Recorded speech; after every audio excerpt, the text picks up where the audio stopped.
نحمده ونصلي على رسوله الكريم اما بعد اعوذ باللہ من الشیطان الرجیم بسم اللہ الرحمن الرحیم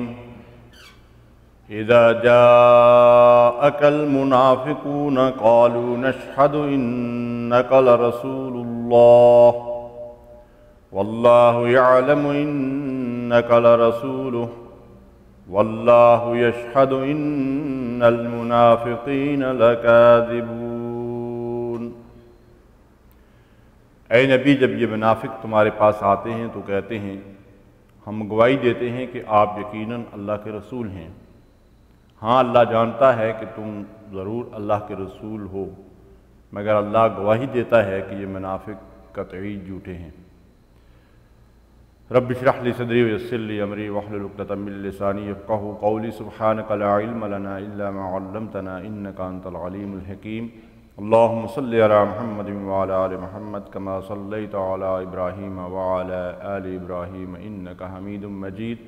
اللہم بارک علی محمد وعلی آل محمد کما بارکت علی ابراہیم وعلی آل ابراہیم انک حمید مجید۔ معزز اور محترم سامعین، آج کے درس قرآن کا موضوع ہے منافقین کا کردار سورۃ المنافقون کی روشنی میں۔ حقیقت نفاق کے موضوع پہ اس سے پہلے آپ یہ درس قرآن سن چکے ہیں، جس کا مختصر خلاصہ یہ ہے کہ ہم نے اس میں آپ کو یہ بتایا تھا کہ نفاق کی حقیقت کیا ہے اور نفاق کن مراحل سے گزر کر ایک کامل اور مکمل مرض کی صورت اختیار کرتا ہے۔ صحابہ کرام اس نفاق کے بارے میں کس قدر تشویش میں رہتے تھے اور اپنے ایمان کے حوالے سے نفاق کے متعلق ہمیشہ خطرہ محسوس کیا کرتے تھے، اور یہ بھی آپ کے سامنے عرض کیا گیا تھا کہ ایک منافق اور گناہگار مسلمان کے طرز عمل میں کیا فرق ہوتا ہے، اور آخر میں آپ کے سامنے اس بات کی وضاحت کی گئی تھی کہ منافقین کا انجام کس قدر بھیانک ہوگا۔ آج انشاءاللہ سورۃ المنافقون کی آیات کی روشنی میں ہم اسی نفاق کے مرض کا جو ہے وہ مطالعہ کریں گے، اور اس کا مطالعہ کرنے کا مقصد یہ ہے کہ یہ مرض جو اہل ایمان کو لاحق ہو کر انہیں منافقین کے درجے تک پہنچا دیتا ہے، ہم اسے خوب اچھی طرح سمجھ لیں اور اس نفاق سے اپنے آپ کو بچا سکیں، اپنے ایمان کی حفاظت کر سکیں، تاکہ ہم اللہ کی رضا اور اس کی خوشنودی کو حاصل کر سکیں۔ سورۃ المنافقون مدینہ طیبہ میں نازل ہوئی اور سن 6 ہجری مفسرین نے اس کا زمانہ نزول بتایا ہے۔ اس سورہ مبارکہ میں جو مضامین ہیں وہ منافقین کا کردار اور بالخصوص رئیس المنافقین عبداللہ بن ابی اور اس کے گروہ کی جو مسلمانوں کے خلاف سازشیں اور ریشہ دوانیاں اور فتنے اور فساد برپا کرنے کا انداز تھا، اس کو تشخیص بام کیا گیا ہے، اور اس سورہ مبارکہ میں ان کے کردار کو اللہ تبارک و تعالیٰ نے بالکل کھول کر رکھ دیا ہے، اور اسی سورہ مبارکہ میں 2 بڑی سازشیں جو انہوں نے کی، اور اللہ نے اپنی حکیمانہ تدابیر سے ان پر الٹ دیا اور اہل ایمان کی ان سے حفاظت فرمائی، ان کا بھی اس سورہ مبارکہ کے اندر انشاءاللہ ذکر آئے گا۔ ارشاد باری تعالیٰ ہے، بسم اللہ الرحمن الرحیم، اذا جاءك المنافقون قالوا نشهد انك لرسول اللہ۔ اے نبی، جب یہ منافقین آپ کے پاس آتے ہیں تو کہتے ہیں کہ ہم گواہی دیتے ہیں کہ آپ یقیناً اللہ کے رسول ہیں۔ واللہ یعلم انک لرسولہ، اللہ جانتا ہے کہ آپ ضرور اللہ کے رسول ہیں۔ واللہ یشہد ان المنافقین لکاذبون، اللہ اس بات کی شہادت دیتا ہے کہ یہ منافقین جھوٹے ہیں۔ پچھلی دفعہ بھی آپ کے سامنے عرض کیا تھا کہ نفاق کا نقطہ آغاز جھوٹ ہے، اور جب جھوٹے آدمی پہ کوئی اعتبار نہیں کرتا، اس کا اعتماد نہیں رہتا، تو پھر وہ جھوٹ سے آگے بڑھ کر جھوٹی قسمیں کھانا شروع کرتا ہے۔ یہی طرز عمل تھا منافقین کا، جس کا یہاں تذکرہ کیا گیا ہے کہ وہ رسول اللہ صلی اللہ علیہ وسلم کے پاس بیٹھ کر یا آپ کے پاس آ کر جھوٹی قسمیں کھاتے تھے۔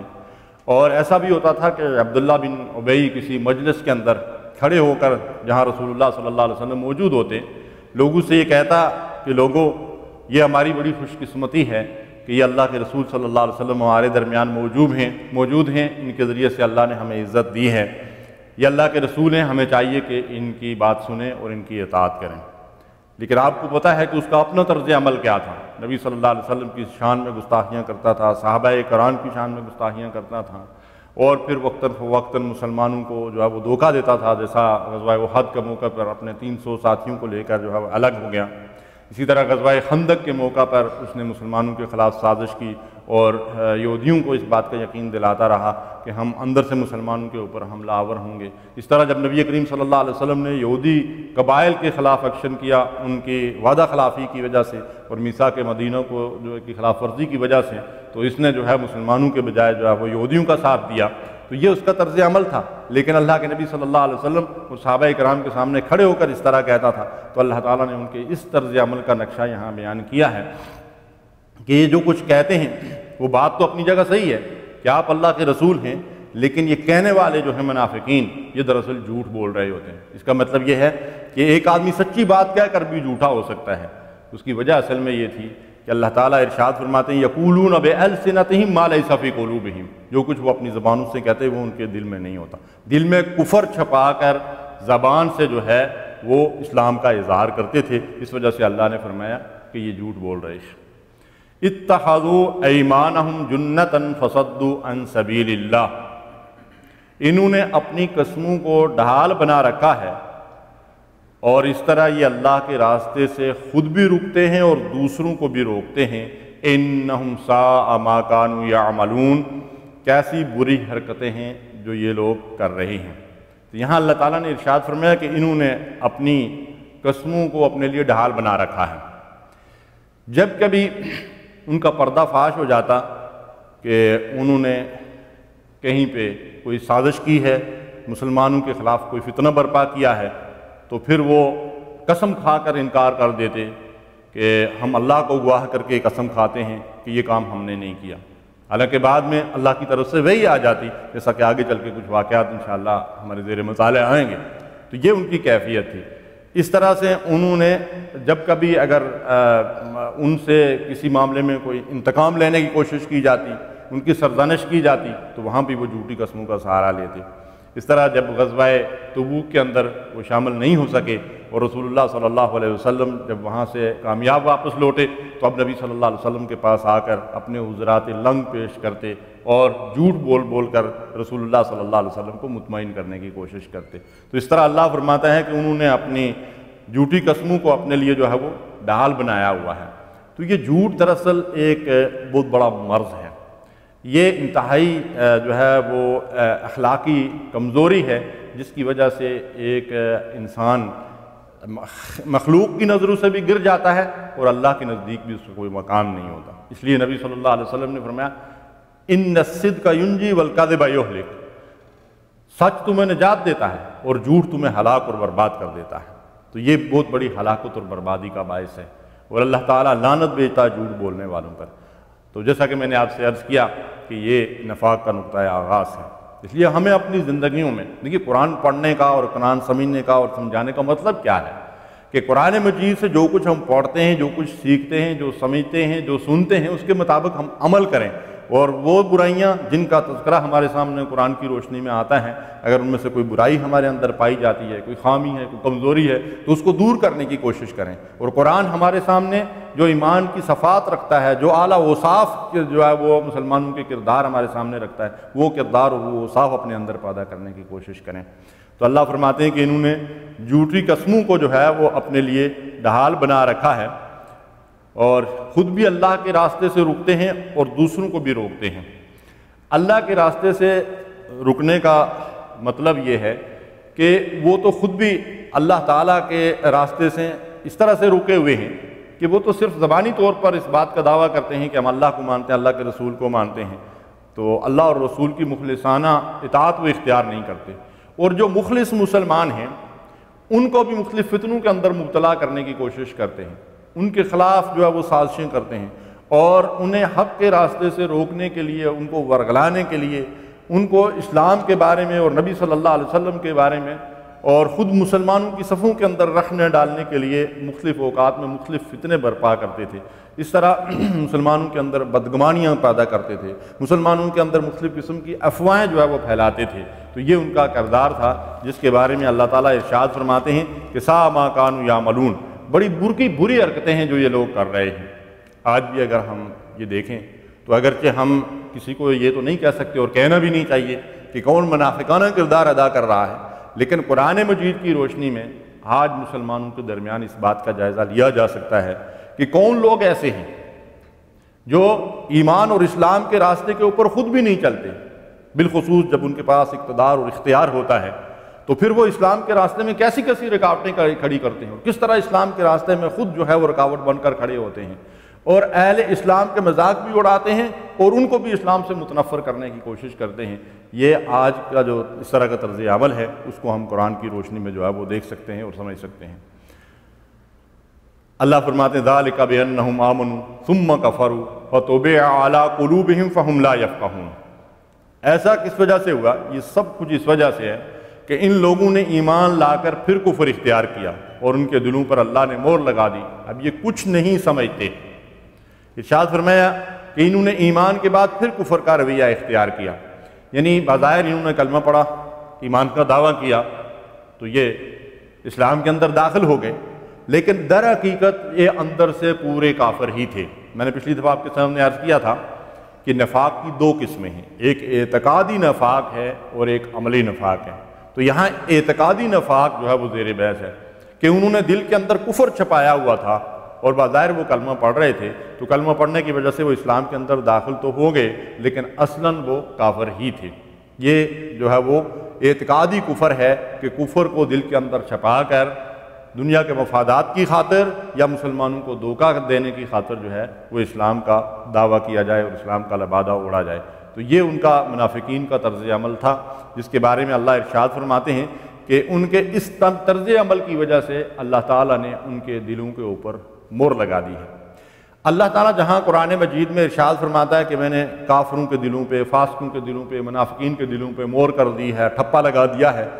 تو اس کا مطلب یہ نہیں ہوتا کہ اللہ تعالیٰ نے پہلے ٹھپا لگا دیا، پہلے مہر لگا دی اور اس کے بعد جو ہے ان کا طرز عمل اس کے اندر کوئی تبدیلی آئی، نہیں، بلکہ اصل میں اللہ کی طرف سے مہر اس وقت لگتی ہے جب کوئی انسان اللہ تعالیٰ کی قائم کردہ تمام حدود کو پھلانگ کر سرکشی اور بغاوت کے ذریعے سے خدا کی نافرمانیاں کر کے اس انتہا پہ پہنچ جاتا ہے جہاں سے اس کا واپسی کا کوئی امکان نہیں رہتا، تو پھر اللہ تعالیٰ ایسے لوگوں کے دلوں پہ جو ہے انہی کی بدعمالیوں اور ان کی بدکرداریوں کی وجہ سے اللہ تعالیٰ ان کو مہر لگا دیتا ہے۔ تو اللہ فرماتا ہے کہ ان کے کردار کی وجہ سے، ان کی بدعمالیوں کی وجہ سے اللہ تعالیٰ نے ان کے دلوں پہ مہر لگا دی ہے۔ فَهُمْ لَا يَفْقَهُونَ، اب سوجھ بوجھ، عقل مندی اور سمجھداری جو ہے ان کے اندر باقی نہیں رہی ہے اس مہر لگنے کی وجہ سے۔ اب ان کا ہر طرز عمل اور ہر عمل جو ہے اور ہر کام جو ہے وہ الٹا ہی ہوتا ہے۔ فَلَمَّا زَاغُوا أَزَاغَ اللَّهُ قُلُوبَهُمْ، دوسرے مقام پہ اللہ تعالیٰ نے ارشاد فرمایا کہ جب لوگوں کے دل ٹیڑھے ہو جاتے ہیں، یعنی خود ان کے اندر کجی پیدا ہوتی ہے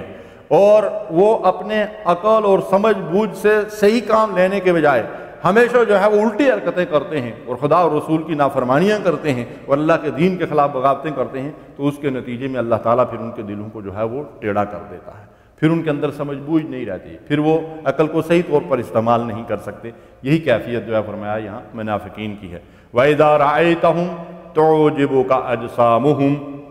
اگر تم ان کو دیکھو ظاہر میں تو ان کے جسے، ان کے جسم بڑے شاندار نظر آئیں،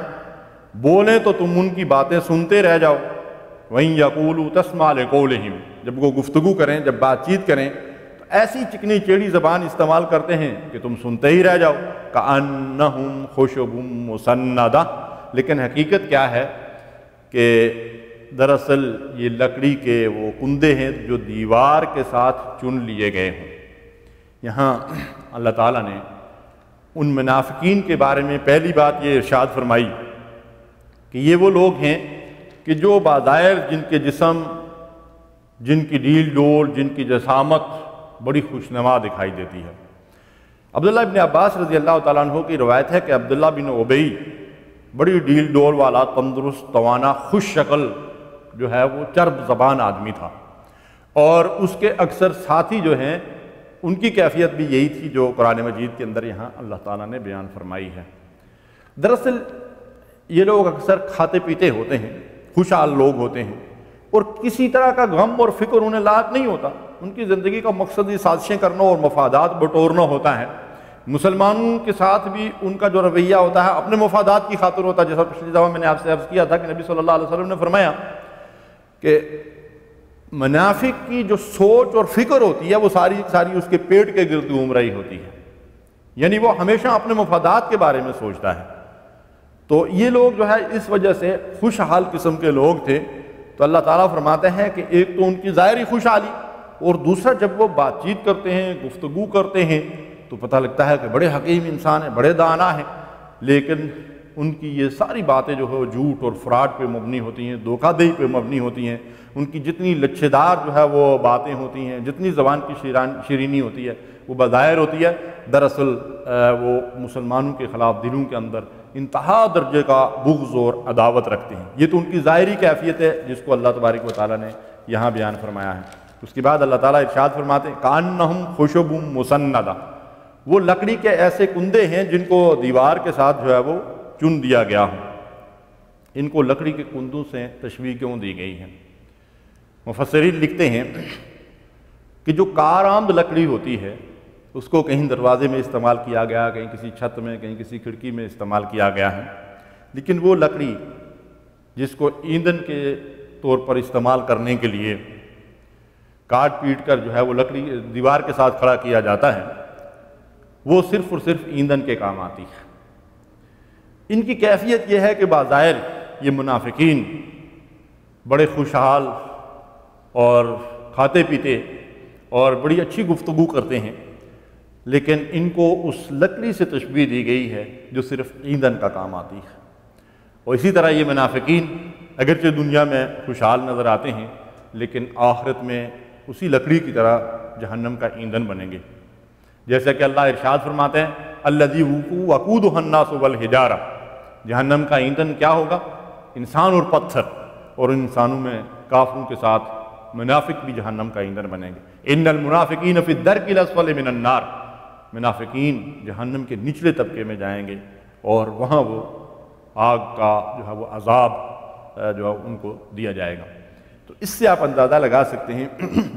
کہ یہ کتنا بدترین انجام ہے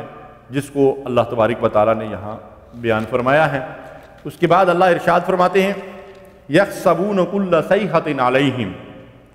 ہر زور کی آواز کو یہ اپنے خلاف سمجھتے ہیں۔ یہاں ان کی اندرونی کیفیت اور ان کے ضمیر کی کیفیت کو بیان کیا گیا ہے۔ وہ یہ ہے کہ جب کبھی مسلمانوں کو اگر کوئی خطرہ درپیش ہوتا تو یہ فوری طور پر ان کے کان کھڑے ہو جاتے، یا جب کبھی اگر کسی سازش کو آشکارا ہونے کا کوئی موقع آتا تو اس وقت بھی یہ محسوس کرتے کہ شاید ہم نے اپنے کفر کو جس طرح جو ہے وہ اسلام کے لبادے میں چھپایا ہوا ہے، شاید ہمارا کوئی راز کھل کر سامنے نہ آ جائے۔ اس لیے جسے وہ کہتے ہیں نا کہ چور کی داڑھی میں تنکا، اس طرح ان کے کان کھڑے ہو جاتے تھے۔ تو ہر سخت آواز کو، یعنی بھی کوئی بھی معاملہ مسلمانوں کے ساتھ ہو تو اس کو یہ اپنے خلاف یہ سمجھتے تھے کہ اب جو ہے وہ ہمارا راز فاش ہو جائے گا، کھل جائے گا، اور ہمارا نفاق جو ہے وہ لوگوں کے سامنے واضح ہو جائے گا۔ یہ ان کی اندرونی کیفیت ہے جو اللہ تبارک و تعالیٰ نے بیان فرمائی۔ دوسرے مقامات پہ قرآن مجید کے اندر اس بات کی بھی شہادت دی گئی ہے کہ منافقین بڑے ڈرپوک لوگ ہوتے ہیں، اس لیے کہ جب انسان بہادر اور جو ہے وہ مطلب یہ ہے کہ قوت اور طاقت والا تو اس وقت بنتا ہے کہ جب اس کا ایمان اللہ تبارک و تعالیٰ پہ مضبوط ہوتا ہے۔ تو جب ایمان ہی ایسا ہو کہ وہ ڈواں ڈول ہوں لا الہ ہؤلاء ولا الہ ہؤلاء، تو پھر ان کو جہاں ہر طرف اپنے مفادات ہی نظر آتے ہیں، تو جہاں کہیں انہیں کوئی خطرہ محسوس ہوتا ہے تو وہ انتہائی ڈرپوک ہوتے ہیں اور وہ ڈر جاتے ہیں۔ یہ چیز ہے جو اللہ تبارک و تعالیٰ نے یہاں ہمارے سامنے واضح کی ہے۔ ارشاد فرمایا ہم العدو فاحذرہم، یہی اصل دشمن ہیں، یہ پکے دشمن ہیں، ان سے ہوشیار رہو، ان سے بچ کر رہو۔ قاتلہم اللہ انا یؤفکون، اللہ کی مار ہو ان پر، یہ کدھر الٹے پھرائے جا رہے ہیں۔ یعنی اللہ تعالیٰ مسلمانوں کو خبردار کر رہے ہیں کہ ان کی ظاہری زبان درازی اور ان کے ظاہری جسموں کو اور ان کی ظاہری کیفیت کو دیکھ کر ان سے دھوکہ نہ کھانا، ان کا جو طرز عمل ہے اس پہ نگاہ رکھنا اور ان کی سازشوں اور ان کے فتنوں سے ہوشیار رہنا۔ قرآن مجید یہ جو ہمیں خبردار کر رہا ہے، یہ اس دور میں مسلمانوں کو خبردار کر رہا تھا اور آج بھی مسلمانوں کو خبردار کر رہا ہے کہ ایسے لوگ جو مسلمانوں کے خلاف سازشوں کا شکار ہوتے ہیں، غیر مسلموں کے ساتھ ان کی دوستیاں ہوتی ہیں، یہود و نصارہ کی کاسہ لیسی کرتے ہیں، ان لوگوں سے اپنے آپ کو جو ہے وہ بچانا چاہیے اور ان کے ریشہ دوانیوں اور ان کی سازشوں کا مقابلہ کرنے کے لیے مسلمانوں کو ایمانی قوت سے جو ہے مقابلہ کرنا چاہیے۔ تو ارشاد فرمایا کہ اللہ ان کو غارت کرے، یہ ہلاک اور برباد ہو جائیں، کدھر پھرائے جا رہے ہیں۔ یہاں اللہ تبارک و تعالیٰ نے جو بات ارشاد فرمائی کہ ان پہ اللہ کی مار پڑ گئی،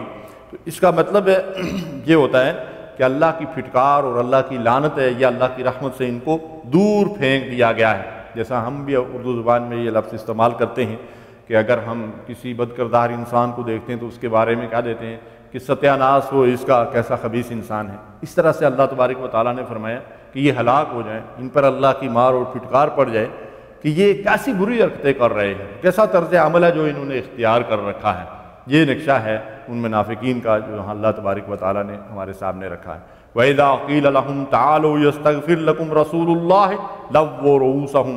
وَرَأَيْتَهُمْ يَصُدُّونَ وَهُمْ مُسْتَكْبِرُونَ۔ ارشاد فرمایا جب ان سے کہا جاتا ہے کہ آؤ تاکہ اللہ کا رسول تمہارے لیے مغفرت کی دعا کرے، تو سر جھٹکتے ہیں اور تم دیکھتے ہو کہ وہ بڑے گھمنڈ کے ساتھ آنے سے رکتے ہیں۔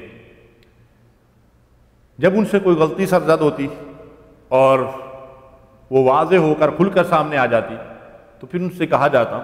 کہ اگر تم لوگ اللہ کے رسول کے پاس آؤ، اللہ کے رسول صلی اللہ علیہ وسلم تمہارے معاملے میں اللہ تبارک و تعالیٰ سے بخشش کی دعا کریں تو اللہ تبارک و تعالیٰ تمہاری توبہ کو قبول کر لے اور تمہارے گناہوں کو معاف کر دے۔ تو یہ لوگ آگے سے بگڑ کر اور آکڑ کر اور غرور اور گھمنڈ کے ساتھ ان باتوں کا الٹا مذاق اڑاتے اور ان کے الٹے سیدھے جواب دیتے۔ مثلا عبداللہ بن ابی کو اس کے طرز عمل کی وجہ سے جب یہ کہا گیا کہ تم رسول اللہ صلی اللہ علیہ وسلم کے پاس آؤ، اللہ کے رسول بھی تمہارے لیے مغفرت کی دعا کریں اور تم بھی خود بھی اللہ تعالیٰ سے بخشش مانگو تو اللہ تبارک و تعالیٰ تمہیں معاف کر دے گا، تو اس شخص نے غرور اور گھمنڈ کے ساتھ یہ کہا کہ تم لوگوں نے کہا ایمان لے آؤ، اللہ کے رسول پر میں ایمان لے آیا، تم نے کہا زکوٰۃ دو تو میں نے زکوٰۃ دی، اب بس یہ بات رہ گئی ہے کہ میں محمد کو سجدہ کروں، نعوذ باللہ من ذالک۔ تو یہ تھا منافقانہ طرز عمل۔ اس کے مقابلے میں جب کبھی اگر کسی مسلمان سے کوئی غلطی سرزاد ہوتی ہے اور اسے اس پہ انتباہ ہوتا ہے اور وہ سمجھ لیتا ہے کہ مجھ سے غلطی ہوئی ہے، تو اس کا طرز عمل یہ ہوتا ہے کہ فوراً اللہ کی طرف رجوع کرتا ہے، اللہ سے معافی کا خواستگار ہوتا ہے۔ اور بعض مخلص مسلمانوں سے بھی اس دور میں بھی غلطیاں ہوئیں اور انہوں نے رسول اللہ صلی اللہ علیہ وسلم کے پاس پہنچ کر اپنی غلطیوں کا اعتراف کیا اور اللہ کے رسول صلی اللہ علیہ وسلم نے بھی ان کے حق میں دعائے مغفرت کی، انہوں نے خود بھی اللہ سے مانگی، اللہ تعالیٰ نے ان کی معافی کا قرآن مجید کے اندر اعلان فرما دیا۔ سورہ توبہ کے اندر اس کے بہت سارے واقعات جو ہیں وہ ملتے ہیں۔ تو یہ ہے مومنانہ طرز عمل کہ جب غلطی سرزد ہو تو بندہ اللہ کی طرف رجوع کرے، لیکن منافقانہ طرز عمل یہ ہے کہ جب ان کو بلایا جاتا ہے کہ اللہ سے بخشش طلب کرو، اللہ کے رسول سے کہا وہ آپ کے لیے اللہ سے بخشش مانگیں اور خود بھی اللہ سے معافی مانگو، تو ان کا طرز عمل یہ ہوتا ہے کہ وہ غرور اور گھمنڈ کے ساتھ جو ہے وہ سر جھٹک کر دوسری طرف چل پڑتے ہیں اور معافی مانگنے کو جو ہے اپنی شان سے کمتر درجے کی جو وہ چیز سمجھتے ہیں۔ تو یہ ایک منافقانہ طرز عمل ہے جو یہاں بیان کیا گیا ہے۔ اس کے بعد اللہ تعالیٰ ارشاد فرماتے ہیں سواء علیہم استغفرت لہم ام لم تستغفر لہم،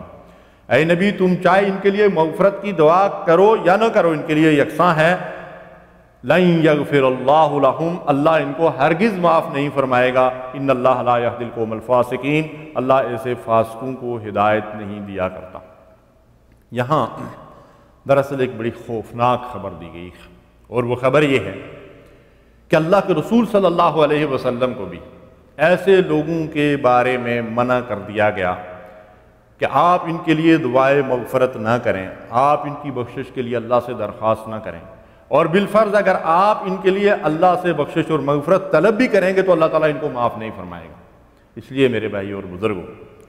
ہم نے بھی بہت سارے جھوٹے سہارے قائم کر رکھے ہوتے ہیں، اپنا طرز عمل منافقانہ ہوتا ہے، جھوٹ بولتے ہیں، بے ایمانیاں کرتے ہیں، حرام خوریاں کرتے ہیں، بدماشیاں کرتے ہیں اور بدکاریاں کرتے ہیں، اور دوسری طرف سے کہتے ہیں کہ فلاں حضرت صاحب کی نیاز دے رہے ہیں اس لیے وہ حضرت صاحب اللہ کے ہاں میری سفارش کر دیں گے۔ لیکن یہاں ہمیں یہ نظر آ رہا ہے کہ اگر آدمی کا اپنا عقیدہ اور طرز عمل درست نہ ہو تو نبی کی سفارش بھی اسے کام نہیں دے رہی۔ یہ منافقین کے بارے میں اللہ تعالیٰ کیا ارشاد فرما رہے ہیں؟ سواء علیہم استغفرت لہم ام لم تستغفر لہم،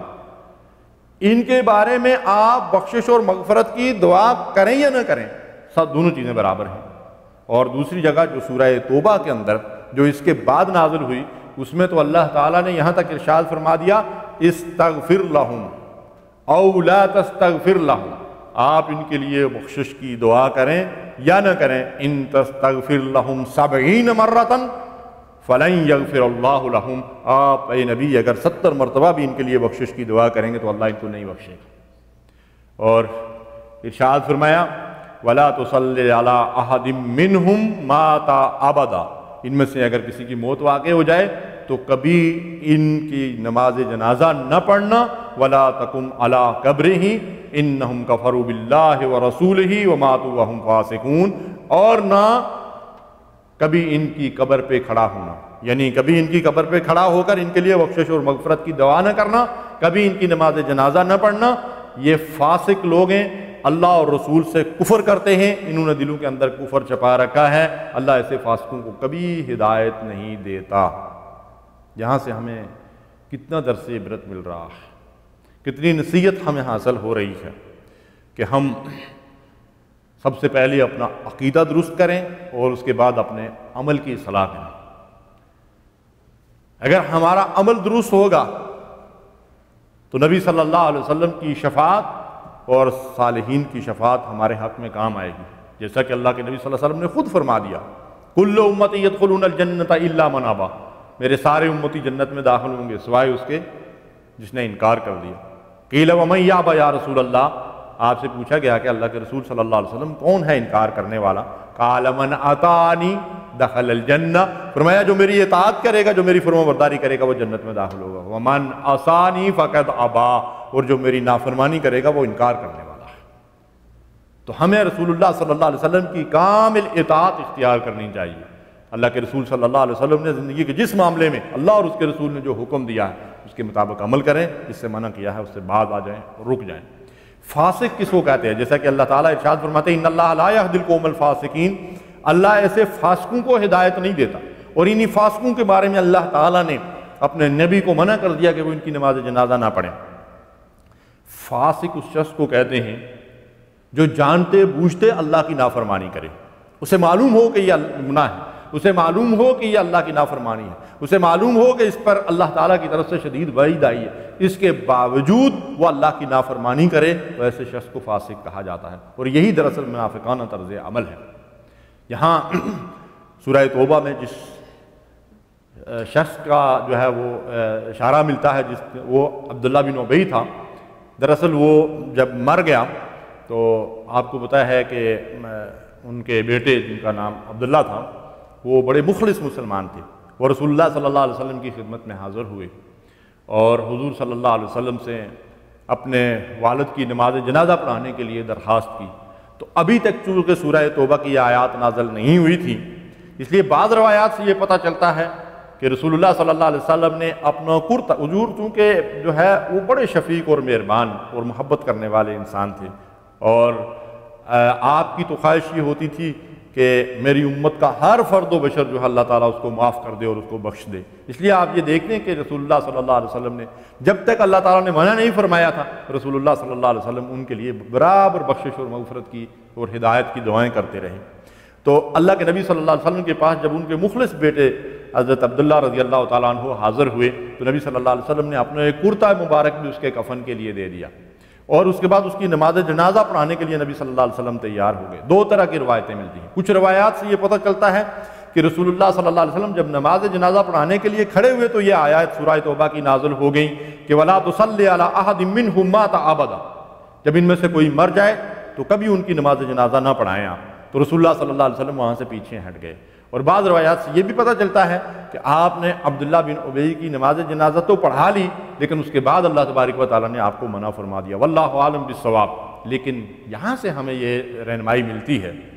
کہ اگر ایک آدمی کا اپنا کردار اور اس کا اپنا عمل اچھا نہیں ہے تو رسول اللہ صلی اللہ علیہ وسلم جیسی ہستی بھی اگر اس کی نماز جنازہ پڑھائیں، حضور صلی اللہ علیہ وسلم کا کرتا مبارک بھی اگر کفن کے طور پر اس کے جسم کے ساتھ لگ کر قبر میں چلا جائے تو وہ اس کو کوئی فائدہ نہیں پہنچا سکتا۔ اس لیے جو اس طرح کے تبرکات ہم حاصل کرتے رہتے ہیں نا بزرگوں کی قبروں کے اوپر جا کر اور اس طریقے سے، ان کی کوئی شرعی حیثیت نہیں ہے۔ دراصل سب سے بڑا تبرک انسان کا اپنا عمل ہے، سب سے بڑی برکت جو ہے وہ انسان کے اپنے عمل کے اندر ہوتی ہے۔ اگر ہمارا رویہ فاسقانہ نہ ہو،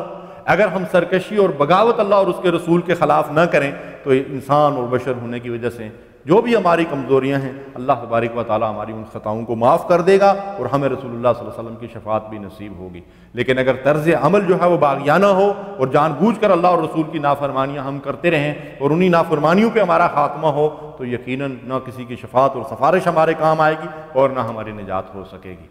تو اس طرز عمل سے اللہ ہم سب کو اپنی حفظ و امان میں رکھے۔ اللہ تعالیٰ ارشاد فرماتے ہیں هُمُ الَّذِينَ يَقُولُونَ لَا تُنْفِقُوا عَلَىٰ مَنْ عِندَ رَسُولِ اللَّهِ حَتَّىٰ يَنْفَضُّوا۔ اب ان کا ایک اور طرز عمل ہمارے سامنے آ رہا ہے کہ یہ وہی لوگ ہیں جو کہتے ہیں کہ رسول کے ساتھیوں پہ خرچ کرنا بند کر دو تاکہ یہ منتشر ہو جائیں۔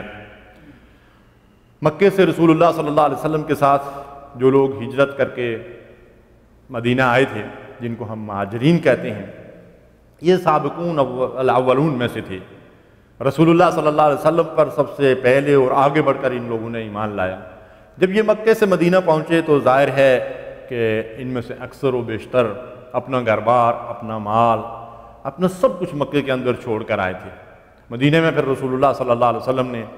انصار کے ساتھ ایک ایک مہاجر بھائی کو ملا کر ان کے درمیان جو اسلامی اخوت کا رشتہ اور موافقت کا رشتہ قائم کیا تھا، اس کی بنیاد پہ انصار نے اپنے ان مہاجر بھائیوں کی مدد کی، ان کے اوپر اپنا مال بھی خرچ کیا، ان کو اپنے گھروں کے اندر رہنے کے لیے ٹھکانہ بھی دیا، اور پھر بازار اور مارکیٹ اور کاروبار اور تجارت کے اندر بھی جو ہے ان کی مدد کی۔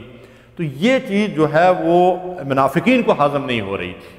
اور بالخصوص عبداللہ بن ابی جس کے بارے میں آپ گزشتہ درس کے اندر یہ سن چکے ہیں کہ اوس اور خزرج جو مدینہ کے دو بڑے قبیلے تھے ان کے درمیان ہمیشہ عداوت اور لڑائیاں اور جھگڑے چلا کرتے تھے۔ تو وہ رسول اللہ صلی اللہ علیہ وسلم کی مدینہ آمد سے پہلے عبداللہ بن ابی جو خزرج کے قبیلے کا رئیس تھا اس کی قیادت کے اوپر اتفاق کر چکے تھے، اور اس کو اپنا سردار اور اپنا بادشاہ بنانے کے لیے اس کی تاج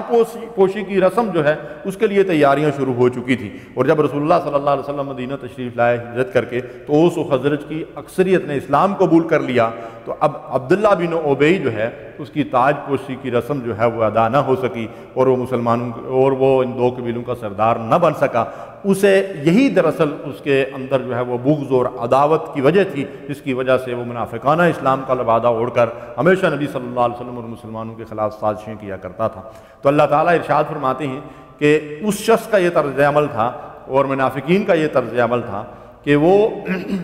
اپنے انصار بھائیوں سے یہ کہتے تھے کہ یہ مہاجر لوگوں کے اوپر اور اللہ کے نبی صلی اللہ علیہ وسلم کے اوپر جو تم مال خرچ کر رہے ہو، ان کو کھلا پلا رہے ہو، ان کی ضرورتیں پوری ہو رہی ہیں، تو اب یہ ہے کہ یہ ہمارے ساتھ مقابلے میں آ گئے ہیں۔ اس واقعے کا ایک پس منظر ہے جو ہمیں جان لینا چاہیے، وہ یہ ہے کہ اللہ تعالیٰ نے یہ جو بات ارشاد فرمائی کہ یہ کہتے ہیں کہ رسول اللہ صلی اللہ علیہ وسلم اور ان کے ساتھیوں پہ خرچ کرنا بند کر دو تو یہ منتشر ہو جائیں گے۔ تو تو یہ انہوں نے اس وقت کھل کر یہ بات کہی کہ جب مسلمان غزوہ بنی المصطلق کے لیے نکلے، جس میں رسول اللہ صلی اللہ علیہ وسلم بنفس نفیس موجود تھے، تو اس میں منافقین کا ٹولہ بھی شامل تھا۔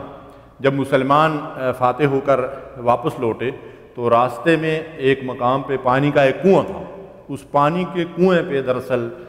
ایک انصار میں سے ایک شخص اور مہاجرین میں سے ایک شخص کے درمیان کچھ اختلاف ہوا، تو اس کی وجہ سے جو ہے ان کے درمیان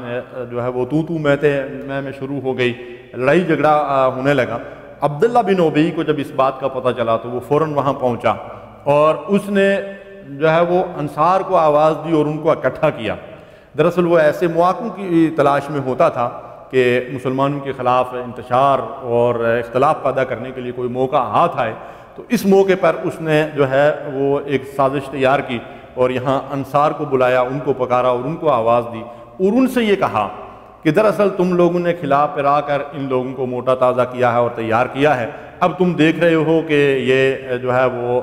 تمہیں ہی مار رہے ہیں اور تمہیں تکلیف پہنچا رہے ہیں، اگر تم ان کے اوپر مال خرچ کرنا اب بھی بند کر دو تو یہ لوگ منتشر ہو جائیں گے، بکھر جائیں گے، ادھر ادھر چلے جائیں گے، ان کی تو کوئی حالت ہی نہیں ہے، یہ تو بڑے مفلوق الحال قسم کے لوگ ہیں، تم نے کھلا پلا کر ان کو موٹا تازہ کیا ہے، اس وجہ سے اب جو یہ ہے یہ تمہارے ہی خلاف اس طریقے سے ہاتھ اٹھا رہے ہیں۔ تو اس موقع پر اس بدبخت نے جو ہے وہ ایسی بات کہی جس کے جواب میں اللہ تعالیٰ نے ارشاد فرمایا وَلِلَّهِ خَزَائِنُ السَّمَاوَاتِ وَالْأَرْضِ وَلَكِنَّ الْمُنَافِقِينَ لَا يَفْقَهُونَ، حالانکہ زمین اور آسمان کے سارے خزانوں کا مالک اللہ ہے، لیکن یہ منافقین جو ہے وہ سوجھ بوجھ ہی نہیں رکھتے ہیں۔ دیکھیے اللہ تبارک و تعالیٰ نے جس طرح انصار و مہاجرین کے دلوں میں ایک دوسرے کے لیے محبت ڈال دی اور ان کو شیر و شکر بنا دیا، اور پھر یہ ہے کہ وہ ایک دوسرے کے اوپر مال خرچ کرتے ہیں، ایک دوسرے کے ساتھ ہمدردی کرتے ہیں، اسلام کے غلبے کے لیے باہم مل کر جو ہے وہ اللہ کی راہ میں جہاد کر رہے ہیں، رسول اللہ صلی اللہ علیہ وسلم کا ساتھ دے رہے ہیں، اللہ کی راہ میں انفاق کر رہے ہیں، تو یہ چیز منافقین کو جو ہے وہ ہضم نہیں ہو رہی تھی، اس لیے وہ بار بار سازشیں کرتے تھے۔ جب یہ مخلص مسلمان اللہ کے راستے میں مال خرچ کرتے تو ان کو تانے دیتے، کسی کو کہتے کہ یہ دکھلاوے کے لیے کر رہا ہے، اگر کوئی تھوڑا اللہ کی راہ میں خرچ کرتا تو اس کا مذاق اڑاتے اور اس پہ طنز کرتے۔ اسی طریقے سے اور بھی معاملات میں یہ مسلمانوں کے ساتھ اس طرح کا رویہ اختیار کرتے اور دوسروں کو منع کرتے کہ اللہ کی راہ میں بھی خرچ نہ کریں اور مسلمانوں کے اوپر بھی خرچ نہ کریں۔ تو اللہ تعالیٰ نے فرمایا کہ اللہ تعالیٰ خزانوں کا مالک ہے، ان غریب مسلمانوں کے اوپر اگر تم لوگ خرچ نہیں کرو گے تو وہ خزانوں کا مالک اپنے خزانوں سے ان کو عطا کر دے گا، ان کو غمیر کر دے گا، ان کو غنی کر دے گا۔ اللہ تعالیٰ کہ یہ بندے تمہارے محتاج نہیں ہیں، یہ تو اپنے اللہ سے مانگتے ہیں اور اللہ ان کو کسی بھی کسی طریقے سے جو ہے وہ دے سکتا ہے۔ دراصل کوئی انسان کسی پہ جو ہے اپنا مال خرچ کرے، کسی کی مدد کرے، کسی کے کام آئے تو اسے کبھی یہ نہیں سوچنا چاہیے کہ میں اس کے اوپر احسان کر رہا ہوں۔ دراصل جو کچھ بھی دیا ہوا ہے وہ سب کچھ اللہ کا ہے، اور اللہ تبارک و تعالیٰ اگر اپنی راہ میں خرچ کرنے کے لیے ہمیں کہہ رہا ہے تو ہماری بلندی درجات کے لیے، ہمارے فائدے کے لیے، ہماری اخروی بلائی کے لیے، اس کے ذریعے سے ہمارے انسانوں کے درمیان بھی اخوت اور محبت اور ہمدردی پیدا ہوتی ہے اور آخرت میں بھی اللہ کے ہاں بلند درجات حاصل ہوتے ہیں۔ لیکن منافقین جو ہیں وہ اس بات کو نہیں سمجھتے۔ اس کے بعد دوسری بات انہوں نے جو اس موقع پر کہی یقولون لئن رجعنا الی المدینۃ لیخرجن الاعز منها الاذل، یہ کہتے ہیں کہ ہم مدینے واپس پہنچ کر جو عزت والا ہے وہ وہاں سے ذلیلوں کو نکال دے گا۔ اللہ نے ارشاد فرمایا وَلِلَّهِ الْعِزَّةُ وَلِرَسُولِهِ وَلِلْمُؤْمِنِينَ وَلَكِنَّ الْمُنَافِقِينَ لَا يَعْلَمُونَ۔ اللہ ارشاد فرماتے ہیں کہ عزت دراصل اللہ کے رسول اور مخلص اہل ایمان کے لیے ہے، لیکن یہ منافقین اس بات کو جانتے ہی نہیں ہیں۔ یہاں جو منافقین کا یہ طرز عمل تھا، اس کے نتیجے میں جب مسلمانوں کے اور یہ گروہ بندیوں کی طرف انہوں نے لوگوں کو بلایا، رئیس المنافقین عبداللہ بن ابی نے انصار کو پکارا، تو اس کے نتیجے میں جو مہاجرین کا گروہ تھا انہوں نے بھی مہاجرین کو آواز لگا دی، انہوں نے بھی مہاجرین کو بلا لیا، اور اس طرح ایک بہت بڑا تصادم ہونے والا تھا کہ اللہ کے نبی صلی اللہ علیہ وسلم وہاں موقع پر پہنچ گئے اور مسلمانوں کو اس تصادم سے بھی بچا لیا۔ اور اس کے بعد رسول اللہ صلی اللہ علیہ وسلم نے ایک حکمت عملی اختیار فرمائی کہ آپ نے سب لوگوں کو حکم دیا کہ یہاں سے فوری طور پر کوچ کیا جائے، اور ایک طویل سفر رسول اللہ صلی اللہ علیہ وسلم نے پھر لوگوں سے کروایا، تاکہ نبی صلی اللہ علیہ وسلم کی حکمت عملی یہ تھی کہ طویل سفر پہ یہ لوگ نکلیں۔ ظاہر ہے کہ راستے میں سفر کے دوران تو یہ کوئی اختلاف اور انتشار اور لڑائی جھگڑے والی بات نہیں کر سکیں گے۔ جب یہ کسی مقام پہ آگے چل کر پڑاؤ کریں گے تو اس قدر سفر کی وجہ سے یہ تھکے ہوئے ہوں گے کہ وہاں لیٹیں گے اور آرام کریں گے اور ان کو نیند آ جائے گی، اور اس کے بعد جب یہ بیدار ہوں گے تو بہت ساری چیزیں جو ہیں ان کے ذہن سے جو ہے نکل چکی ہوں گی۔ اور اس موقع پہ رسول اللہ صلی اللہ علیہ وسلم نے وہاں اہل ایمان کو پکارا اور بلایا اور ان کی سخت سرزنش کی، اور اللہ کے نبی صلی اللہ علیہ وسلم نے بڑے سخت الفاظ میں فرمایا کہ لوگوں کیا بات ہے، میں اللہ کا رسول تمہارے درمیان موجود ہوں، اور پھر بھی اس عصبیت کے اندر اور عصبیت کی پکار کے اندر تمہارے لیے اب بھی کشش موجود ہے کہ ایک مہاجر کو بلا رہا ہے اور دوسرا انصار کو بلا رہا ہے، اور تم اکٹھے ہو رہے ہو اور ایک دوسرے کے خلاف جو ہے وہ محاذ آرائی کے لیے تیار ہو گئے ہو۔ اس کو اللہ کے نبی صلی اللہ علیہ وسلم نے سخت ناپسند کیا، اور یہ چیز اسلام کے اندر جو ہے وہ سخت ناپسندیدہ ہے، اور یہ دراصل کفار اور منافقین اور مشرکین کا وہ حربہ ہے جو ہر دور میں مسلمانوں کے خلاف جو ہے وہ استعمال کیا جاتا ہے۔ اسلام دشمن قوتیں ہمیشہ اس بات کی کوشش کرتی ہیں کہ مسلمانوں کے اندر عصبیتوں کو ہوا دی جائے۔ اس دور میں آپ دیکھیں زبان کی بنیاد پہ، نسل کی بنیاد پہ، برادری اور قبیلے کی بنیاد پہ، رنگوں کی بنیاد پہ، مختلف بنیادوں پہ، اور آج کے دور میں بالخصوص مسلک کی بنیاد پہ اور علاقوں کی بنیاد پہ جو ہے عصبیتیں مسلمانوں کے اندر جو ہے وہ پیدا ہو گئی ہیں، اور ان عصبیتوں میں مسلمان اتنے آگے بڑھ گئے ہیں کہ جو ملکی صورتحال ہے وہ ہمارے سامنے ہے۔ ان عصبیتوں کا کس قدر جو ہے وہ عمل دخل ہو چکا ہے، جبکہ اللہ کے نبی صلی اللہ علیہ وسلم نے ان عصبیتوں سے سختی سے منع فرمایا اور ان کو جو ہے وہ حرام قرار دیا، اس لیے کہ اللہ تبارک و تعالیٰ نے اہل ایمان کو یہ حکم دیا ہے کہ اے ایمان والو انما المؤمنون اخوہ، مومنین تو آپس میں بھائی بھائی ہیں۔ جب تم بھائی بھائی بن گئے تو اس کے بعد اس بات کا کوئی سوال پیدا نہیں ہوتا کہ فلاں مہاجر ہے، فلاں انصار ہے، فلاں فلاں قبیلے سے تعلق رکھنے والا ہے، فلاں فلاں علاقے کا ہے۔ علاقے کی بنیاد پہ، زبان کی بنیاد پہ، رنگ و نسل اور قبیلے اور خاندان کی بنیاد پہ کسی کو نہ کوئی بڑائی حاصل ہے اور نہ کوئی ادنا ہو سکتا ہے۔ یا ایھا الناس انا خلقناکم من ذکر و انثی وجعلناکم شعوبا وقبائل لتعارفوا، اے لوگو میں نے تمہیں ایک مرد اور عورت سے پیدا کیا، سب آدم و حوا کی اولاد ہو، پھر تمہارے کنبے قبیلے خاندان بنا دیے، لتعارفوا، تعارف کے لیے، تفاخر کے لیے نہیں، تعارف کے لیے، پہچان کے لیے، ایک آدمی کو معلوم ہو میرا کس کے ساتھ کیا رشتہ ہے، وہ محرم ہے یا غیر محرم ہے، میرا اس کے ساتھ کیا تعلق ہے، اس لیے کہ قریبی رشتوں ناتوں کی بڑی اہمیت ہے، تو یہ صرف تعارف کا ذریعہ ہے۔ ان اکرمکم عند اللہ اتقاکم، اللہ کے نزدیک عزت والا کون ہے؟ جو تقوی والا ہے، جو متقی ہے، جو پرہیزگار ہے، ہوا وہ جوتیاں مرمت کرتا ہو، ہوا کرسی صدارت اور وزارت پہ بیٹھا ہوا ہو، اگر اس کے دل میں خوف خدا ہے، پرہیزگاری ہے، تو اللہ کے نزدیک وہ عزت والا اور مرتبے والا ہے۔ منافقین کا طرز عمل یہ ہوتا ہے کہ وہ ہمیشہ لوگوں کے مرتبے اور مقام کو دنیاوی عہدے اور منصب اور مال اور دولت کے پیمانوں سے ناپتے اور تولتے ہیں، لیکن اللہ کے نزدیک پیمانہ یہ نہیں ہے۔ اللہ کے نزدیک عزت کا معیار جو ہے وہ کچھ دوسرا ہی ہے، وہ یہ ہے کہ آدمی اللہ اور رسول کا مطیع و فرمانبردار ہو، اس کے دل کے اندر خوف خدا ہو، اور اللہ کی بندگی اور غلامی اور رسول کی اطاعت و فرمانبرداری میں زندگی بسر کرنے والا ہو۔ یہاں منافقین کی جس سازش کا ذکر کیا گیا ہے، اس سازش کے ذریعے سے جب یہ کیفیت ہوئی اور پھر رسول اللہ صلی اللہ علیہ وسلم نے سب لوگوں کو سفر کا حکم دیا، اگلے مقام پہ جا کر جب وہ رکے اور اس کے بعد مدینے میں داخل ہوئے، تو عبداللہ بن ابی نے جو یہ بات کہی تھی کہ اب مدینہ پہنچ کر عزت والے جو ہے وہ ذلیلوں کو وہاں سے نکال دیں گے، تو دراصل یہاں وہ عزت والا کس کو کہہ رہا تھا اور ذلیل کن کو قرار دے رہا تھا؟ عزت والا وہ اپنے آپ کو اور اپنے گروہ کو قرار دے رہا تھا، اور ذلیل نعوذ باللہ نبی صلی اللہ علیہ وسلم اور آپ کے ساتھیوں کو کہہ رہا تھا۔ یہ بات جب عام مسلمانوں کے اندر پھیل گئی کہ عبداللہ بن ابی نے ایسی بات کہی ہے، تو ایک نو عمر صحابی تھے حضرت زید بن ارقم رضی اللہ تعالیٰ عنہ، ان کے سامنے عبداللہ بن ابی نے یہ بات کہی تھی کہ ان کے اوپر خرچ نہ کرو اور مدینہ پہنچ کر عزت والے جو ہیں وہ ذلیلوں کو نکال دیں گے۔ تو یہ بات انہوں نے اپنے چچا سے کہی، تو ان کے چچا نے یہ بات رسول اللہ صلی اللہ علیہ وسلم کے پاس پہنچائی کہ عبداللہ بن ابی نے ایسی باتیں کہی ہیں۔ رسول اللہ صلی اللہ علیہ وسلم نے عبداللہ بن ابی کو طلب کیا، تو عبداللہ بن ابی نے قسم کھا کر انکار کر دیا کہ میں نے یہ بات نہیں کہی ہے۔ دیکھیے میں نے آپ سے عرض کیا نا کہ منافقین کا طرز عمل یہ ہوتا ہے کہ اپنی جو ہے وہ قسموں کو اپنے لیے ڈال بناتے ہیں، تو یہاں بھی اس نے جھوٹی قسم کا سہارا لیا۔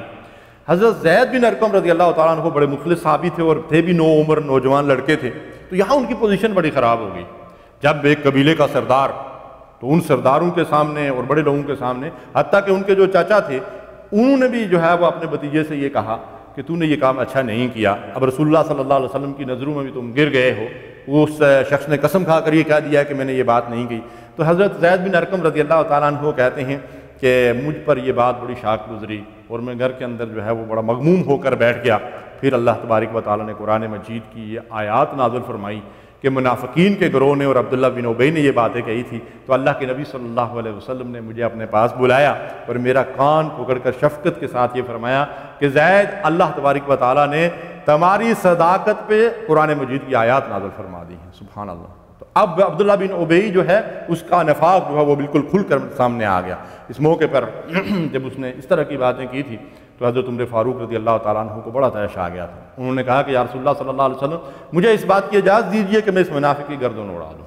اور بعض دوسرے مسلمانوں نے بھی یہ کہا۔ پھر انہوں نے یہاں تک بھی کہا کہ یا رسول اللہ صلی اللہ علیہ وسلم، اگر آپ مجھے اس کی اجازت نہیں دیتے تو خود ان کے قبیلے کے مخلص مسلمان جو ہیں ان سے یہ کہیں کہ اس منافق کی گردن اڑا دی جائے۔ لیکن اللہ کے نبی صلی اللہ علیہ وسلم کا جو حکیمانہ طرز عمل تھا اس سے رسول اللہ صلی اللہ علیہ وسلم نے اس بات کی اجازت نہیں دی۔ آپ نے فرمایا کہ عمر، لوگ یہ کہیں گے، لوگ یہ پروپیگنڈا کریں گے کہ محمد صلی اللہ علیہ وسلم اپنے ساتھیوں کو قتل کروا رہے ہیں۔ دراصل یہاں رسول اللہ صلی اللہ علیہ وسلم کی جو حکمت عملی تھی، مفسرین نے لکھا ہے وہ یہ تھی کہ جب بھی کسی اس طرح کی سازش آشکارا ہو جائے تو اس میں مسلمان حکمرانوں کو اور مسلمان حکومتوں کو اور مسلمانوں کو یہ دیکھنا چاہیے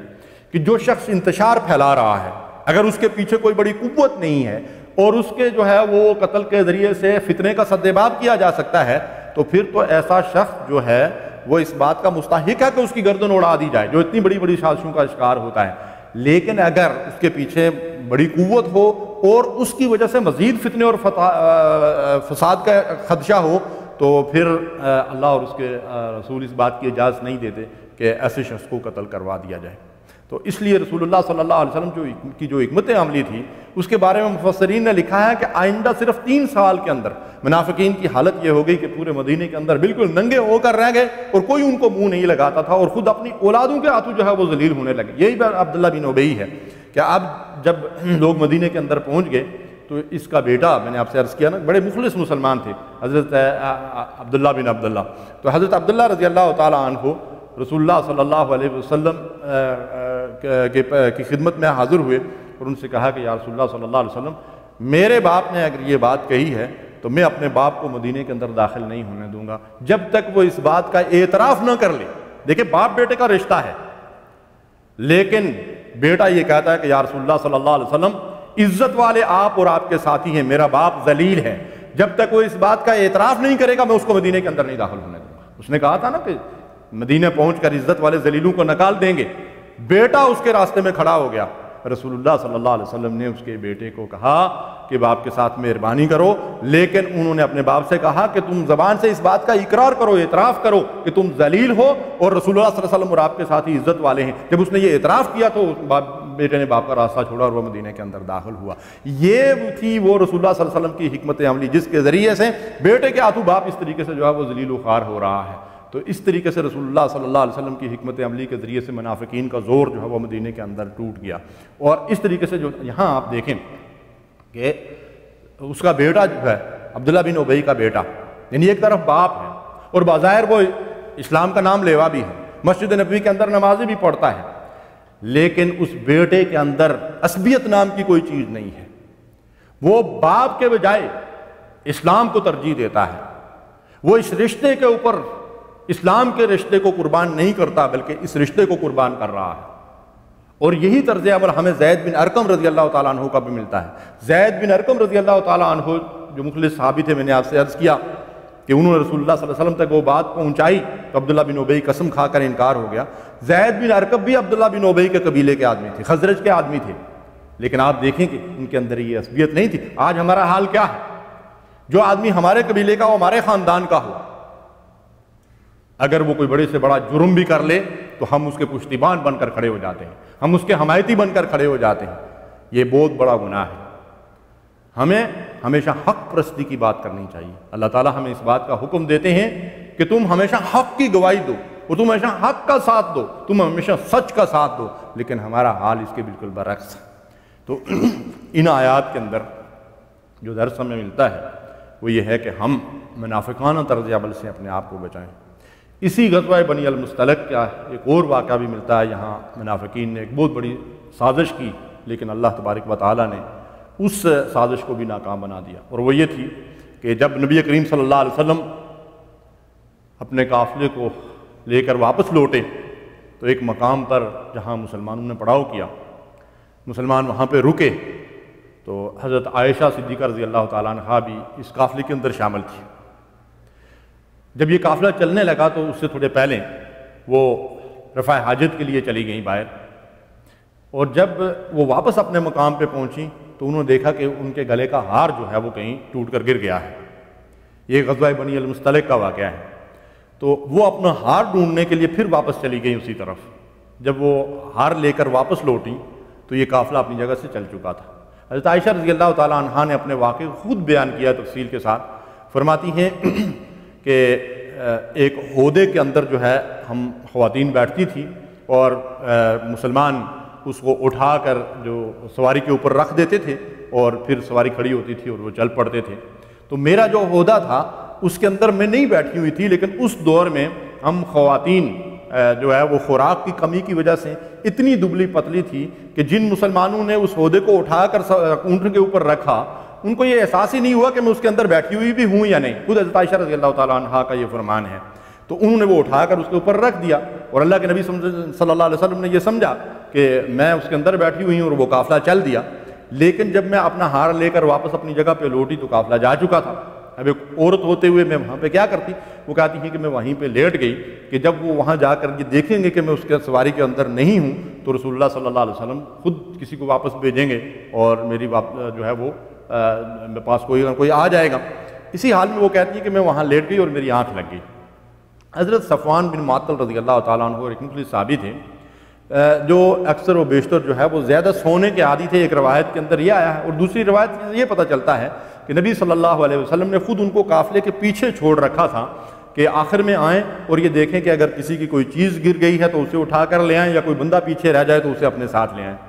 جب وہ سامنے آئے حضرت عائشہ رضی اللہ تعالیٰ عنہا کے، تو حضرت عائشہ خود فرماتی ہیں کہ میری آنکھ لگی ہوئی تھی اور انہوں نے پردے کے احکامات نازل ہونے سے پہلے مجھے دیکھا ہوا تھا۔ تو جب میرا چہرہ کھلا ہوا تھا تو انہوں نے مجھے دیکھ لیا اور انہوں نے کہا انا للہ و انا الیہ راجعون۔ نبی صلی اللہ علیہ وسلم کے اہل خانہ تو یہیں پڑے ہوئے، تو کہتی ہیں حضرت عائشہ رضی اللہ تعالیٰ عنہا کہ میری آنکھ کھل گئی۔ جب میری آنکھ کھلی تو میں نے فوراً پردہ کر لیا۔ اس کے بعد حضرت صفوان رضی اللہ تعالیٰ عنہ نے اپنی سواری کو میرے قریب بٹھایا، میں اس کے اوپر سوار ہو گئی اور انہوں نے اس کی نکیل جو ہے وہ اپنے ہاتھ سے پکڑ لی، اور ہم جب قافلے کے پاس پہنچے تو وہاں عبداللہ بن ابی رئیس المنافقین نے حضرت عائشہ رضی اللہ تعالیٰ عنہ پہ تہمت لگا دی۔ اسی کو واقعہ افک کہا جاتا ہے، یعنی انہوں نے ایک بہت بڑا جھوٹ گڑھ کے حضرت عائشہ رضی اللہ تعالیٰ عنہ پہ تہمت لگا دی۔ اس تہمت کا اس قدر پروپیگنڈا کیا گیا کہ بعض مخلص مسلمان بھی جو ہے وہ اس پروپیگنڈا کا شکار ہو گئے تھے۔ دراصل یہ جو افواہیں پھیلائی جاتی ہیں منافقین کے ذریعے سے، آج کے دور میں بھی اگر آپ دیکھیں، اور اس دور میں بھی یہی کیفیت تھی، آج بھی یہی کیفیت ہے کہ افواہیں اس طرح پھیلائی جاتی ہیں اور جھوٹ اس قدر بولا جاتا ہے کہ لوگ اس کو سچ سمجھنے لگتے ہیں۔ تو وہاں بھی اس منافقین کے ٹولے کے ذریعے سے اس قدر یہ جھوٹ گڑا گیا کہ ایک عرصے تک حضرت عائشہ رضی اللہ تعالیٰ عنہ بڑی اذیت کے اندر مبتلا رہیں، اور پھر سورہ نور کی وہ آیات نازل ہوئیں جن میں حضرت عائشہ رضی اللہ تعالیٰ عنہ کی برات کا اللہ تبارک و تعالیٰ نے حکم نازل فرمایا، اور وہاں اہل ایمان کو اللہ تبارک و تعالیٰ نے انتباہ کیا کہ جب تم لوگوں نے یہ اس فتنے کے بارے میں سنا تھا تو تمہاری زبانوں سے یہ بات کیوں نہیں نکلی کہ سبحانک ھذا بہتان عظیم، اللہ کی ذات پاک ہے، یہ بہت بڑا بہتان ہے جو ایک پاک باز خاتون کے اوپر لگایا گیا ہے۔ تمہاری زبانوں سے تو فوری طور پر یہ بات نکلنی چاہیے تھی، یہ بات تمہاری زبانوں سے کیوں نہ نکلی؟ پھر اللہ تعالیٰ نے عائشہ رضی اللہ تعالیٰ عنہ کی برات نازل فرمائی، اور کافروں کا پردہ جو ہے وہ چاک ہوا کہ انہوں نے حضرت عائشہ رضی اللہ تعالیٰ عنہ پر تہمت گڑی تھی۔ تو دراصل میں نے آپ سے عرض کیا کہ یہ منافقین ہر موقع پر اس بات کی کوشش کیا کرتے تھے کہ مسلمانوں کے اندر اختلاف پیدا ہو، انتشار پیدا ہو، ان کے خلاف جو ہے وہ سازشیں کی جائیں، ان کے خلاف جو ہے وہ افواہیں پھیلائی جائیں، اور ان کی صفوں کو منتشر کر کے اسلام کی قوت کو جو ہے وہ پارا پارا کیا جائے اور مسلمانوں کو نقصان پہنچایا جائے۔ لیکن اللہ تبارک و تعالیٰ نے ارشاد فرمایا کہ منافقین ان سازشوں کے اندر کامیاب نہیں ہو سکتے۔ یقولون لئن رجعنا الی المدینۃ لیخرجن الاعز منها الاذل، کیا کہا تھا انہوں نے کہ جب ہم مدینہ پہنچیں گے تو عزت والے ذلیلوں کو نکال دیں گے۔ لیکن دیکھیے آپ کہ ذلیل کون ہوا اور عزت والا کون ہے۔ عزت دراصل اللہ کے رسول اور سچے اہل ایمان کے لیے ہے، اور عزت دینے والا کون ہے؟ وَتُعِزُّ مَن تَشَاءُ وَتُذِلُّ مَن تَشَاءُ بِيَدِكَ الْخَيْرُ إِنَّكَ عَلَىٰ كُلِّ شَيْءٍ قَدِيرٌ۔ اے میرے مالک، اے میرے اللہ، اے مالک الملک، اے اللہ، تو ہی ہے جو عزت دینے والا ہے، تو ہی ہے جو ذلیل کرنے والا ہے۔ دنیا کے اندر ہم یہ دیکھتے ہیں کہ بڑے بڑے عزت کے دعوے دار جو ہیں، اللہ تبارک و تعالیٰ ان کے کرتوتوں کی وجہ سے ان کو ذلیل و خوار کر دیتا ہے۔ تو اللہ تبارک و تعالیٰ کے ہاتھ میں ہے عزت بھی اور ذلت بھی، امیری بھی اور غریبی بھی، ہر چیز اللہ تبارک و تعالیٰ کے دستے قدرت میں ہے۔ ایک مسلمان کا اس بات کے اوپر جو ہے وہ یقین ہونا چاہیے، لیکن منافقوں کو یہ یقین حاصل نہیں ہوتا۔ تو اللہ فرماتے ہیں وَلِلَّهِ الْعِزَّةُ وَلِرَسُولِهِ وَلِلْمُؤْمِنِينَ وَلَٰكِنَّ الْمُنَافِقِينَ لَا يَعْلَمُونَ۔ المنافق جو ہے وہ اس بات کو نہیں سمجھ رہے ہوتے۔ اللہ رب العالمین سے دعا ہے کہ نفاق کے مرض سے ہمیں ہمیشہ کے لیے نجات عطا فرمائے، اور ہمارے دلوں میں مخلصانہ ایمان پیدا فرمائے، اپنی بندگی اور غلامی اور رسول اللہ صلی اللہ علیہ وسلم کی اطاعت و فرمانبرداری میں زندگی بسر کرنے کی توفیق دے۔ وآخر دعوانا ان الحمد للہ رب العالمین، وصلی اللہ علی نبینا محمد وعلی آلہ وصحبہ اجمعین۔